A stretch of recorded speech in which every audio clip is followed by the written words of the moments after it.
Hello, and welcome to the PharmD Diaries, the podcast where we unravel the exciting journey of pharmacy students. I'm Angelica. I'm Katie. I'm Alexis. I'm Hortensia. I'm Matthew. And I'm Iman. And we are third-year pharmacy students at the University of North Texas Health Science Center College of Pharmacy, here to give you a diverse perspective on the PharmD journey, including our journey to pharmacy school, what we've learned these past few years, and what advice we can give to help you be successful. First, there's a few people we would like to thank for helping us get started. Stephen Batti, who you may know from the Sembaza podcast, who gave me the idea and inspiration to start this project.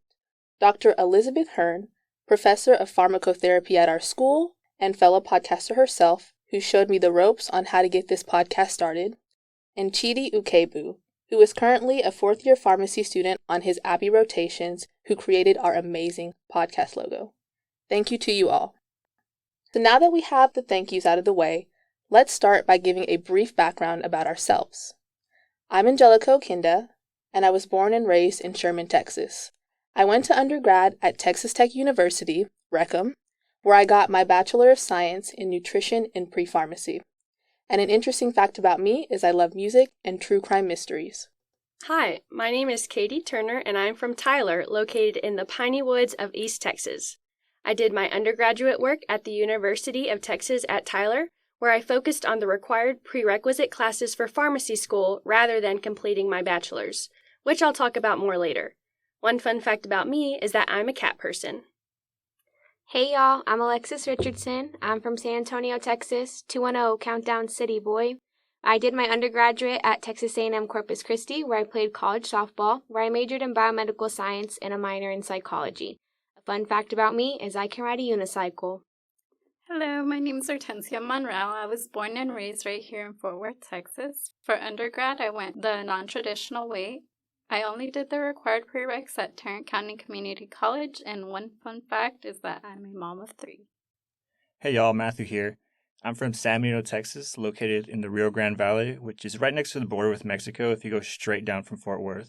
I did my undergrad at the University of North Texas in Denton, and I got my BA in chemistry and minored in history and biology. One fun fact about me is I'm a huge Mavs fan. Hey everyone, my name is Iman Mohammed, and I'm from Raleigh, Texas. I went to undergrad at the University of Texas at Austin, where I majored in biology and a minor in psychology. My fun fact is I'm obsessed with TikTok. Everyone's journey to pharmacy school is unique, and the passion to take that route originates from somewhere. So why did you choose a career in pharmacy? I chose to become a pharmacist because of the fact that pharmacists are the most accessible healthcare providers. I've always loved volunteering and serving my community. I was actively involved in Key Club and Circle K for those of you who know what those organizations are. But that inspired me to pursue a career in pharmacy to hopefully be able to help my community and make a positive impact on people's health journeys. So my pharmacy journey is nowhere as succinct as Katie's. Finishing undergrad, I had no idea what I wanted to do. I was thinking about med school, but let's be honest, that's pretty expensive to apply for, especially when I was so unsure. So I moved home and applied to get my master's degree at the University of Texas at San Antonio. While in my master's, I worked for ProScribe, where I was a medical scribe in a local ED in San Antonio. I learned a lot through that job experience, from medical terminology to being involved in level 1 traumas and code blues. Through this, it taught me that being a part of the medical team was something I loved, but being the main person in charge was not something I strived to be. Therefore, I knew becoming an MD was not for me. During my master's, I was fortunate enough to rotate through a few labs on campus, and one of my PIs, who is also a professor whom I developed a good relationship with, is a PharmD. He explained to me the role pharmacists could have in an inpatient-outpatient setting, as well as working in big pharma and taking on drug development, which was his forte.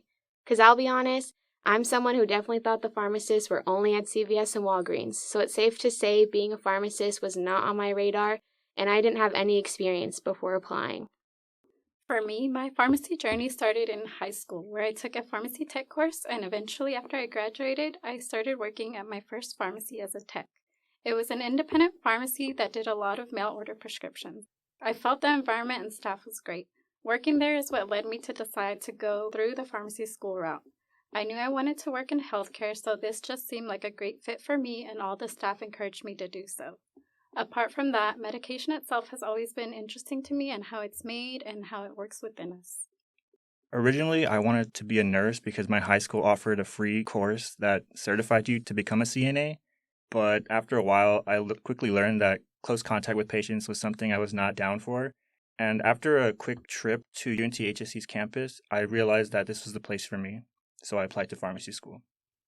Similar to Alexis, after I graduated, I was unsure what I wanted to do. I knew that I enjoyed my science courses and wanted to work in healthcare, so I got a job in retail pharmacy, and I found that I enjoyed the patient interaction and helping patients, so I thought pharmacy would be a perfect fit for me. I think most of us have the corresponding idea that we didn't know what we wanted to do going into undergrad. I grew up surrounded by healthcare professionals in my family, with my mom and sister being nurses and my brother being a dentist, but I wasn't sure that those were the paths I wanted to go. I originally chose to do physical therapy when I went to Texas Tech, but quickly found out that that just wasn't my vibe. Luckily, I had some connections in the pharmacy world, and once I stepped foot in the pharmacy, I never went back. So now that we've given an introduction to ourselves, let's take it back to the basics. Pharmacy school, like any other medical school, is a competitive field, and the application process is a crucial step. Typically, you have to complete specific prerequisite courses, which varies depending on what school you apply to. There's a GPA element, and before the pandemic, the PCAT, which is the Pharmacy College Admissions Test, was required. But, according to Pearson's assessment, the PCAT has been retired as of January 10th of this year, 2024, and will not be offered during the 2024-2025 admissions cycle or beyond. So did anyone apply to multiple schools or decide to do any early admissions? I actually applied to a few different pharmacy schools. I applied to the University of Montana Skaggs School of Pharmacy, which, fun fact, was actually the first acceptance letter I received, University of Toledo College of Pharmacy, Texas Tech School of Pharmacy, Texas A&M School of Pharmacy in Kingsville, UT Tyler, and lastly here at UNTHSC. I was very fortunate and received an acceptance letter to all the programs I applied to, but when it came time for a decision due to personal and family reasons, I decided staying in Texas was the best option for me. I wanted to live in a city I'd never lived in before, and thinking of my future job and security, I thought living in the Metroplex would set me up to be the most successful after pharmacy school and ensure that I got a job. I did early admissions for UNTHSC, so I applied around the time applications opened in the fall of 2020.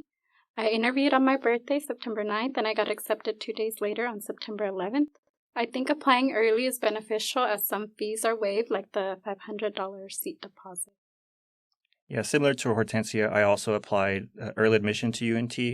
It was logistically and financially the most reasonable decision for me. That's why I decided I was only going to apply to UNT, so it just made the most sense for me. I only applied here as well. One note I would like to add for those of you who are not getting your bachelor's degree first. As mentioned, while most institutions have a very similar prerequisite list, I noticed each College of Pharmacy had about 1 to 2 unique prerequisites. It's crucial to research which classes at your undergraduate institution will qualify for those specific prerequisite courses at each College of Pharmacy. So what was the most challenging aspect of the application process, and were there any resources you used to help your application stand out? For me, the hardest part of the application process was getting the letters of recommendation.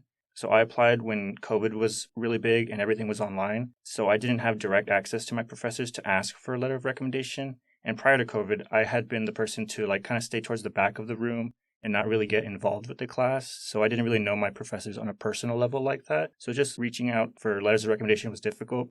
Luckily for me, I had volunteered prior to COVID and established some good relationships with the people that were in charge of certain organizations. So that eventually got me to my letters of recommendations that I needed to apply with.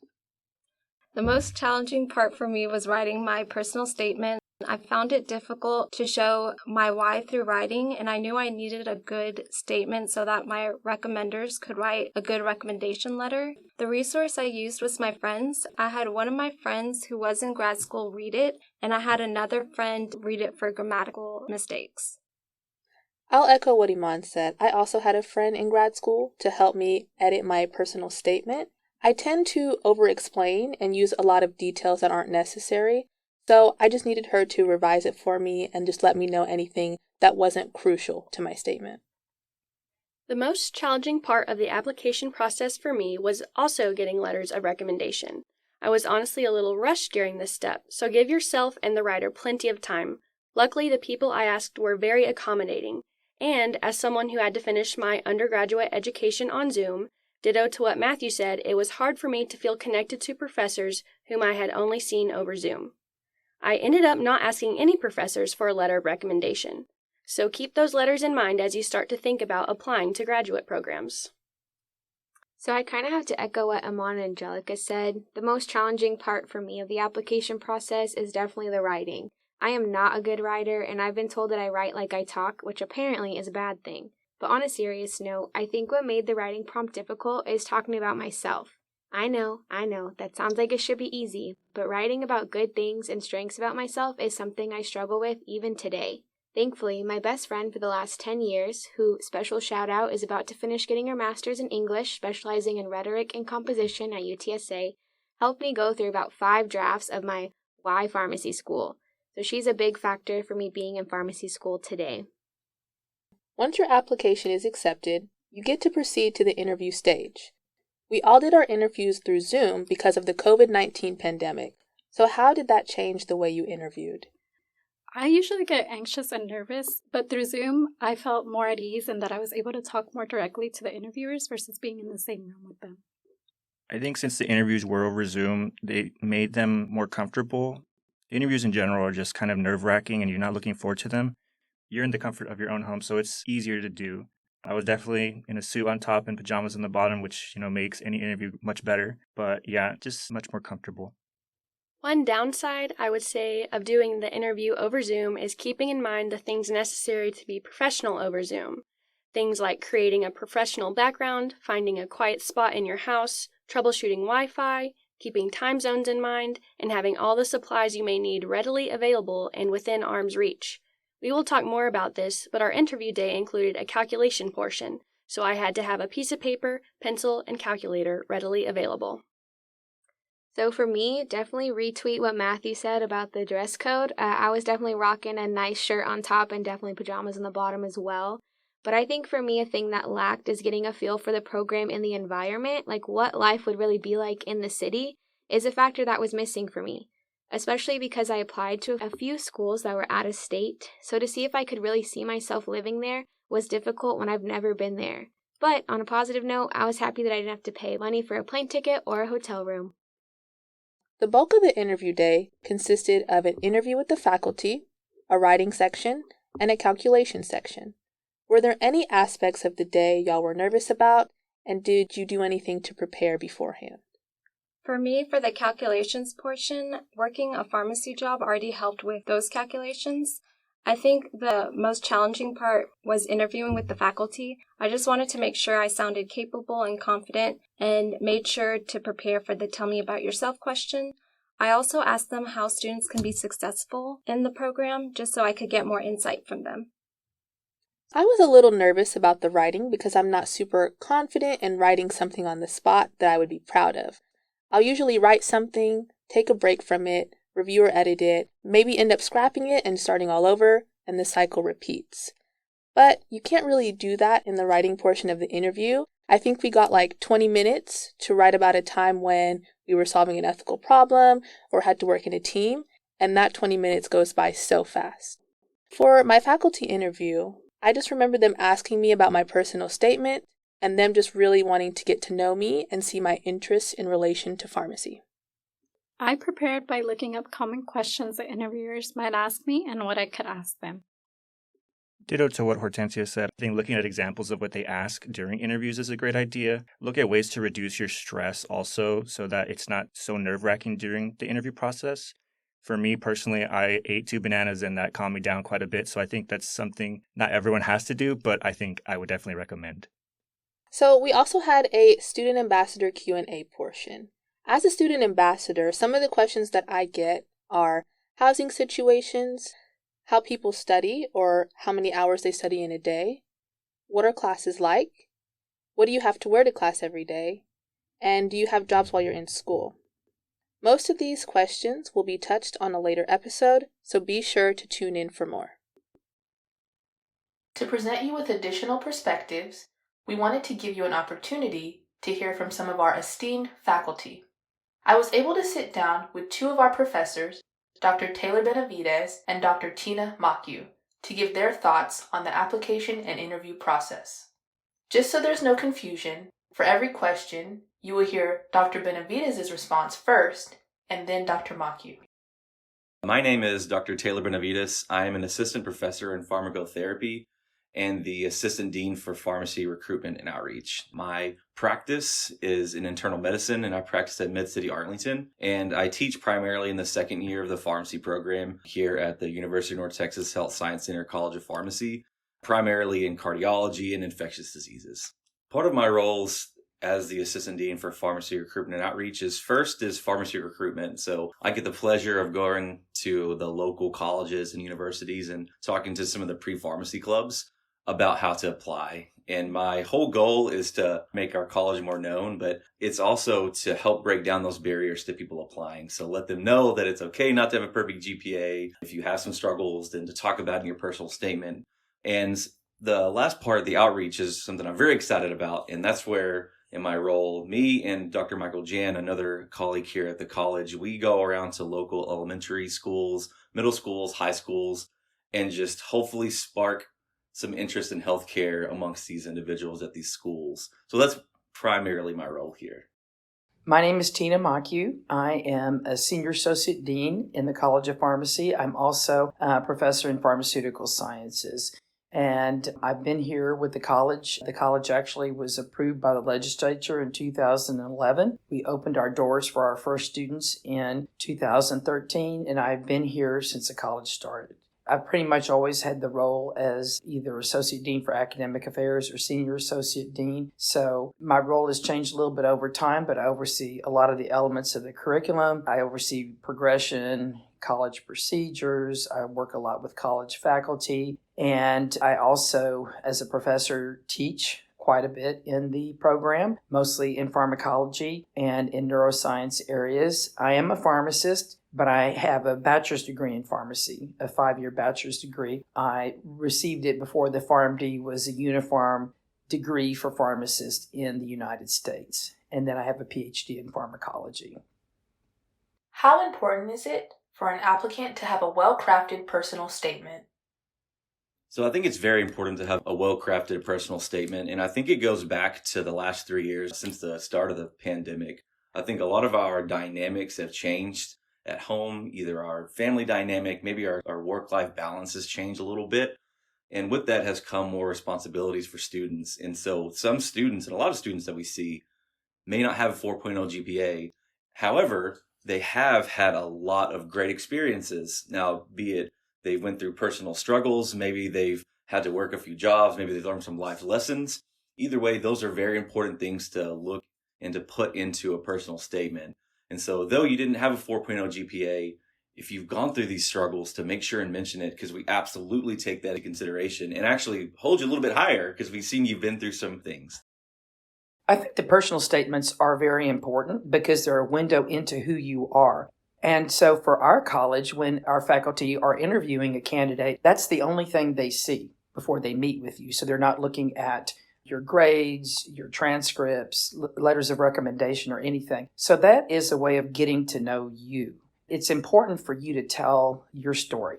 And your story basically is a lot about why do you want to be a pharmacist? Now, a lot of people worry, well, I don't have pharmacy experience. I haven't worked as a pharm tech. Is that going to be a negative? And I'll tell you quite frankly, I didn't have pharmacy experience before I went to pharmacy school. A lot of students don't. But you need to be able to tell why you're interested in it. And you need to be able to say whether it's because perhaps you had an illness or you helped your grandfather that had type 2 diabetes with his insulin injections. Perhaps you had experience working in a clinic, maybe as a medical assistant. All kinds of ways in which you have been exposed to healthcare and somehow you've landed on pharmacy.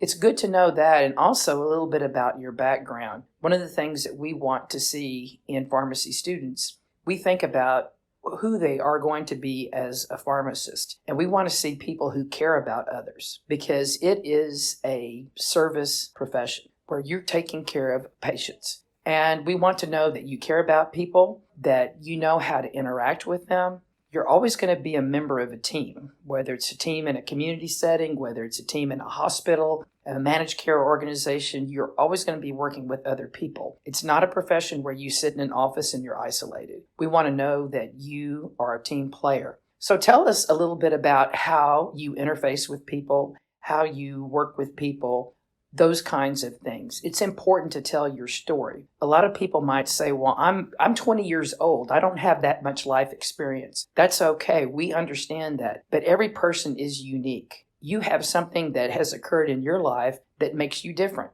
and you have unique experiences. You can draw on those. So be positive, be you, and highlight those things that are important to you. And the one final thing about the personal statement. Sometimes there's a delay between the time you submit your PharmCast application and the time you interview. That means there's time to forget what you put in the personal statement. Be sure and keep a copy of it. Discuss the significance of recommendation letters. So I think recommendation letters are vital to an application, primarily because if you're looking at an application, it's mainly through the lens of the prospective applicant, and it's their personal statement, it's their transcript, and so it's the first subjective view of their application. And so that's why it's important to have, if you're working, then to have your boss or your supervisor write you a recommendation letter. If you're in school, hopefully you're going to have those upper level recommendation letters, but to something that hopefully that's going to say the student's rock star, they worked, they never fussed, they worked all these hours, they were excellent, the team loves them, or they were excellent in class, they went to my office hours, they made straight A's, those types of things that we like to see. But again, it's very important because it gives us that outside perspective of that applicant. They're important because they are an outsider's opinion of you. And most people will waive their right to access. And when they do that, that means that the letter writer is really free to say exactly what they think. And I have seen some bad letters actually sink a person's application. What you want to do is find people that know you.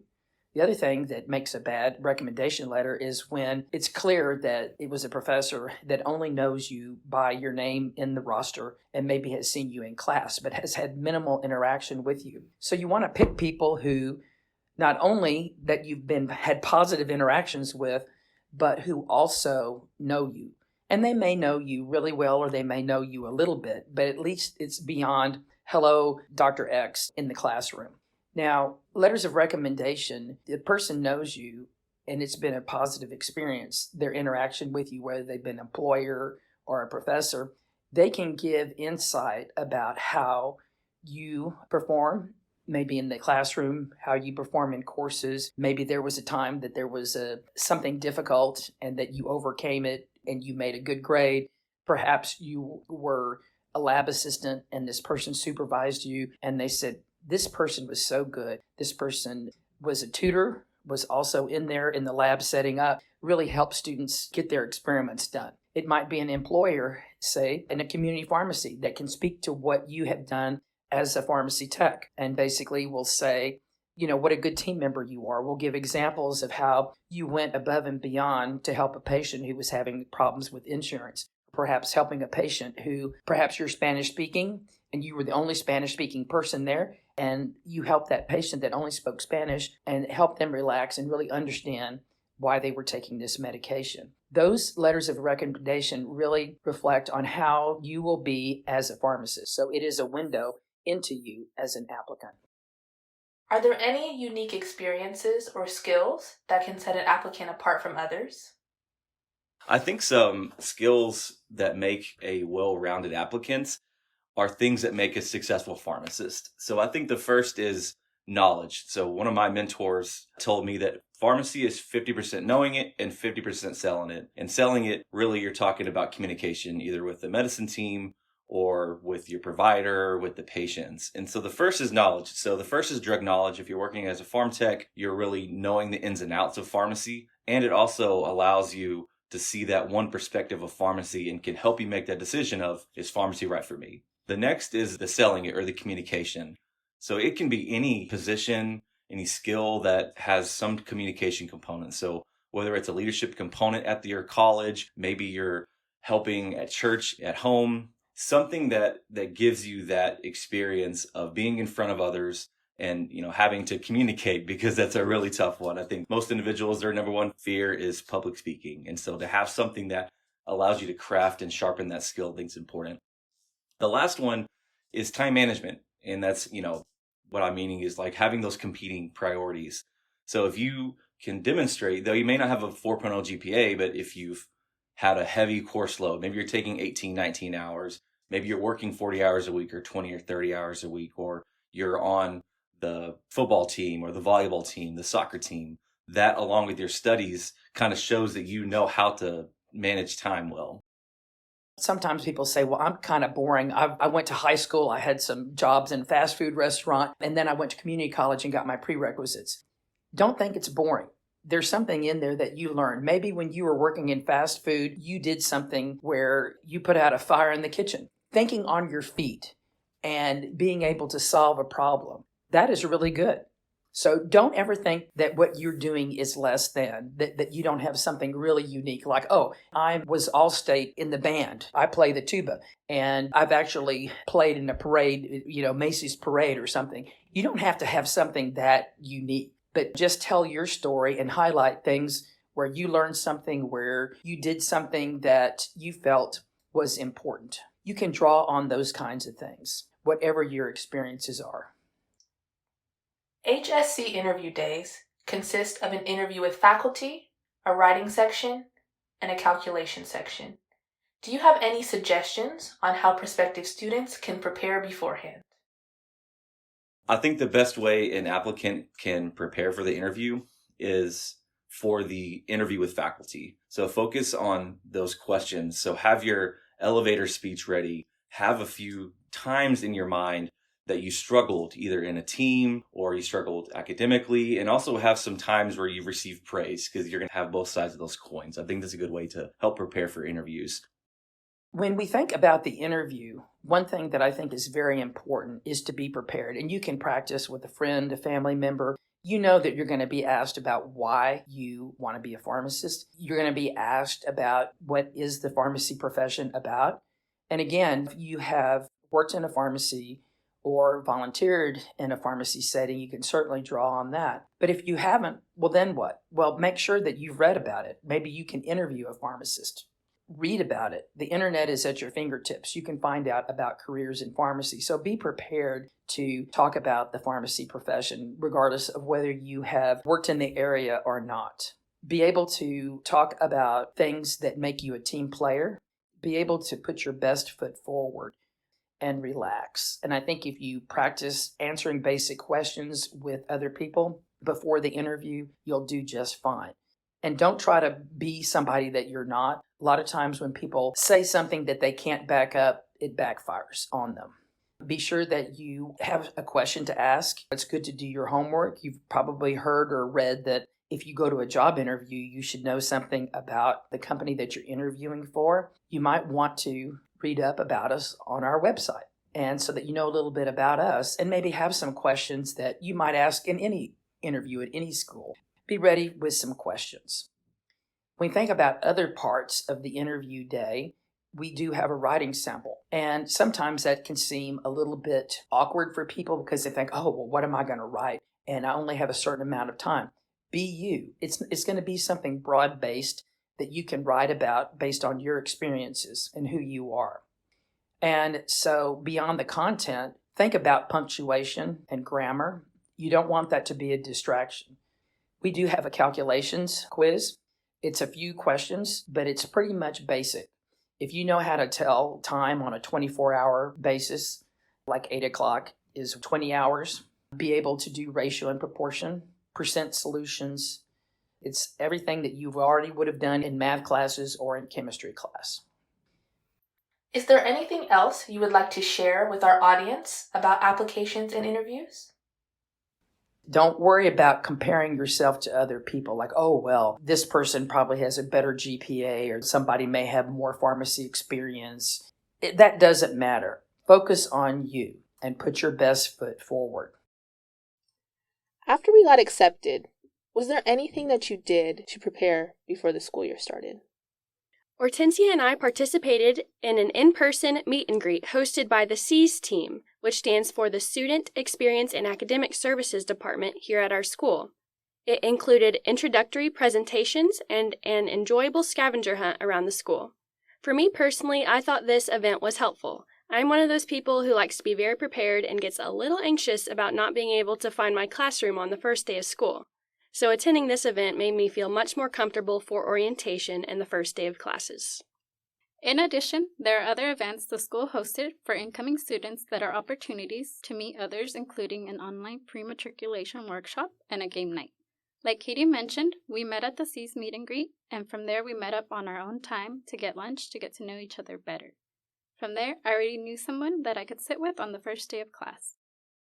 It's important to have a good group around you while embarking on this pharmacy journey. So, I encourage you to put yourself out there and make connections. School isn't just about the academics, it's about the relationships you create, the lessons you learn, and the experiences that help mold you into the person you are to become. And that's a wrap for today's episode.